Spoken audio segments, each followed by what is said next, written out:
दोस्तों, भगवान श्री हनुमान हिंदू धर्म में सबसे अधिक पूजे जाने वाले देवताओं में से एक हैं। सभी देवतागण हनुमान जी को उनके साहस, शक्ति और उनकी सुरक्षा की दिव्यता के लिए जानते हैं। कहते हैं कि हनुमान जी इतने ज्यादा शक्तिशाली थे कि राम सेतु पुल के निर्माण के समय वो अपनी ही शक्ति को भूल गए थे, लेकिन जब उन्हें उनकी शक्तियां याद कराई गईं, तो उन्होंने एक छलांग में उस सागर को पार कर दिया जो कि लंका जाने में एक कठिन चुनौती के रूप में सामने था।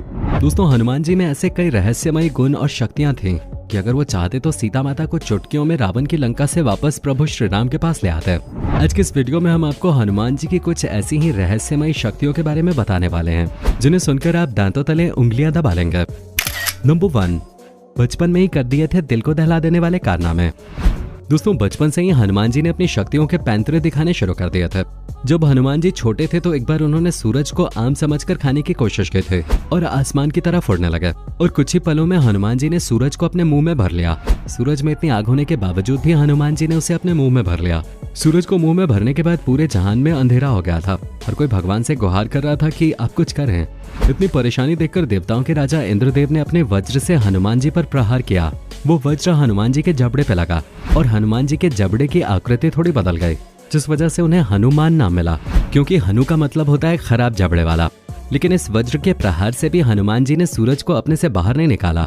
तब सारे देवताओं ने मिलकर हनुमान जी से प्रार्थना की कि प्रभु, हम आपको पहचान नहीं पाए हैं। इस सूर्य के बिना लोगों को बहुत परेशानी होगी, कृपया आप इन्हें आजाद कर दें। घंटों की मशक्कत के बाद हनुमान जी ने सूरज देवता को अपने मुंह से निकाल दिया। दोस्तों, जो सूरज को अपने मुंह में कैद कर ले, उसकी शक्ति का अंदाजा लगाना नामुमकिन है। नंबर 2, हनुमान जी क्यों है सभी देवताओं से अलग। दोस्तों, हनुमान जी को प्रमुख देव इसलिए माना जाता है क्योंकि उन्हें भगवान श्री राम का वरदान है कि वो इस कलयुग के अंत तक धरती पे रहेंगे। जी हाँ दोस्तों, दरअसल हनुमान जी 4 कारणों से लगभग सभी देवताओं से श्रेष्ठ हैं, क्योंकि हर देवता अपनी पूरी शक्ति के लिए किसी दूसरे देवी या देवता पर आश्रित है। जैसे कि विष्णु जी बिना लक्ष्मी जी के शक्ति विहीन है, शिव जी बिना पार्वती के शक्ति विहीन है, लेकिन हनुमान जी के पास खुद की शक्तियां हैं और वो उन्हें अपने हिसाब से वश में कर सकते हैं। और दूसरा सबसे बड़ा कारण यह है कि इतनी ज्यादा मात्रा में शक्तियां होने के बाद भी हनुमान जी ने कभी भी अपनी शक्तियों का घमंड नहीं किया और नहीं कभी किसी पर अपनी शक्तियों का बेवजह प्रदर्शन किया। इतना सब होने के बाद भी उन्होंने अपना पूरा जीवन भगवान के चरणों में समर्पित कर दिया। और सबसे बड़ी बात यह है कि हनुमान जी के बारे में पुराणों में भी लिखा है कि वो आज भी इस कलयुग में अपने शरीर के साथ कहीं न कहीं मौजूद हैं और समय आने पर वो जरूर अपना रूप दिखाएंगे। कहते हैं कि पूरे ब्रह्मांड में ईश्वर के बाद अगर कोई शक्ति है तो वो हनुमान जी की शक्ति है, और कोई भी दूसरी शक्ति हनुमान जी की शक्ति के सामने नहीं ठहर सकते। नंबर 3, ऋषि मुनियों ने दिया था शक्ति को भूलने का श्राप। दोस्तों, हनुमान जी बचपन से ही बहुत शैतान थे। वो हमेशा शरारत के मूड में रहते थे। वो जंगल में रहने वाले ऋषियों को बहुत परेशान करते थे। उनके नटखटपन से परेशान होकर एक बार एक ऋषि ने उनको श्राप दिया कि वो अपनी सारी शक्तियों को इसी क्षण भूल जाएं। जब माता अंजनी को इस बात का पता चला तो माता ने हनुमान जी की भूल का पश्चाताप किया और ऋषि के पास जाकर उनसे क्षमा मांगी। तब ऋषि ने बताया कि जब इसे शक्ति की सबसे ज्यादा आवश्यकता होगी और उसे कोई याद दिलाएगा तो उसे अपनी सारी शक्तियों का स्मरण हो जाएगा। और ये घटना तब घटित हुई थी जब लंका जाने के लिए समुद्र पार करना था। आपको बता दें, हनुमान जी को उनकी शक्तियां सुग्रीव ने याद दिलाई थी। नंबर 4, हनुमान जी का राम के प्रति अटूट प्रेम। एक बार हनुमान जी ने माता सीता को अपने बालों में सिंदूर लगाते हुए देखा। उन्होंने माता सीता से पूछा कि आखिर वो ऐसा क्यों करते हैं। तब माता सीता ने उत्तर दिया कि यह भगवान राम की लंबी आयु के लिए है। हनुमान ने सोचा कि अगर बालों में सिर्फ एक चुटकी सिंदूर भगवान राम के जीवन की लंबी उम्र बढ़ा सकता है तो क्यों न इसे पूरे शरीर पे लगाया जाए। इसके बाद हनुमान जी ने अपने प्रभु राम की लंबी उम्र के लिए अपने पूरे बदन पे सिंदूर लगा लिया। तभी से उन्हें बजरंगबली के नाम से जाना जाता है। नंबर 4, राम जी से उम्र में बड़े थे बजरंगबली। दोस्तों, भले ही हनुमान जी ने भगवान श्री राम के सेवक के रूप में अपना जीवन बिताया हो, लेकिन क्या आपको पता है कि हनुमान जी श्री राम जी से उम्र में बड़े थे। जी हाँ दोस्तों, भगवान राम के जन्म से पहले हनुमान जी का जन्म चैत्र मास की शुक्ल पूर्णिमा के दिन हुआ था।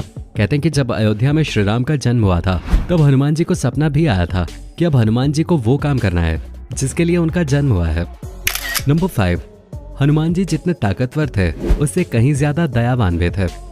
दोस्तों, हनुमान जी ने रामायण को अपने शब्दों में हिमालय के पहाड़ों पर अपने नाखूनों से लिखा था। लेकिन एक बार जब वाल्मीकि अपने द्वारा लिखी गई रामायण दिखाने के लिए हनुमान से मिलने गए तो हनुमान जी ने वाल्मीकि जी से कहा कि मैंने भी रामायण लिखी है। और हनुमान जी अपने द्वारा लिखी हुई रामायण दिखाने के लिए वाल्मीकि को पहाड़ों पे ले गए और वहाँ पर हनुमान जी द्वारा लिखी हुई रामायण देखकर वाल्मीकि बहुत दुखी हुए थे, क्योंकि हनुमान जी द्वारा लिखी हुई रामायण ज्यादा बेहतर थे और उन्हें ये लगा कि अब उनकी लिखी हुई रामायण कोई नहीं पढ़ेगा। तभी हनुमान जी वाल्मीकि के मन की बात समझ गए और उसी समय उन्होंने पहाड़ों पर अपने नाखूनों द्वारा लिखी हुई रामायण को नष्ट कर दिया। नंबर 6, एक बार राम जी ही हनुमान जी को जान से मारने चले थे। एक बार नारद, वशिष्ठ और विश्वामित्र जैसे कई महान संत अयोध्या में मिले। वो बहस कर रहे थे कि क्या राम स्वयं अपने नाम से अधिक शक्तिशाली हैं। ऋषि नारद ने दावा किया कि राम नाम वास्तव में स्वयं राम से अधिक शक्तिशाली है और उन्होंने इसे साबित करने का फैसला किया। नारद की सलाह पर हनुमान ने विश्वामित्र को छोड़कर सभी ऋषियों का सम्मान किया, क्योंकि वो एक राजा थे। क्रोधित विश्वामित्र भगवान राम के पास गए और मांग की कि हनुमान को उनके अक्षम्य व्यवहार के लिए मृत्युदंड दिया जाए। और क्योंकि विश्वामित्र भगवान राम के गुरु थे, तो वो उनके आदेशों को अस्वीकार नहीं कर सकते थे। हनुमान जी असमंजस में थे कि राम उनकी जान क्यों लेना चाहेंगे, लेकिन तब नारद ने उन्हें चिंता न करने और राम नाम का जाप करते रहने के लिए कहा। राम आए और एक के बाद एक अपने बाण चलाए, लेकिन हनुमान को एक खरोच तक नहीं आई। सारा तमाशा देख रहे नारद मुनि ने स्वीकार किया कि उन्होंने हनुमान को भड़काया था। जब राम को नारद की बात का पता चला तो वो रुक गए। इस प्रकार ये साबित हो गया कि राम नाम स्वयं भगवान राम से भी बड़ा था। नंबर 7, हनुमान जी ने ही शनिदेव को रावण की कैद से आजाद किया था। दोस्तों, जब हनुमान जी सीता माता की तलाश में लंका पहुंचे थे, तब शनिदेव रावण की कैद में थे। जब हनुमान जी की पूंछ पर आग लगा दी गई, उसी समय जब हनुमान लंका को आग लगा रहे थे, तभी वो लंका के तहखाने तक पहुंच गए, जहां पर शनिदेव कैद थे। हनुमान जी को देखकर शनिदेव ने उनसे विनती की कि वो उन्हें इस कैद से आजाद कर दें।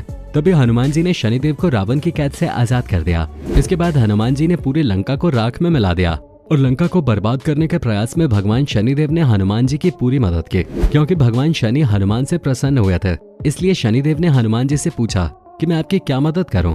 तभी हनुमान जी ने शनिदेव से कहा कि आप उन लोगों को परेशान नहीं करेंगे जो भगवान हनुमान के भक्त हैं। नंबर 8, बिना शादी के भी एक बच्चे के पिता थे हनुमान जी।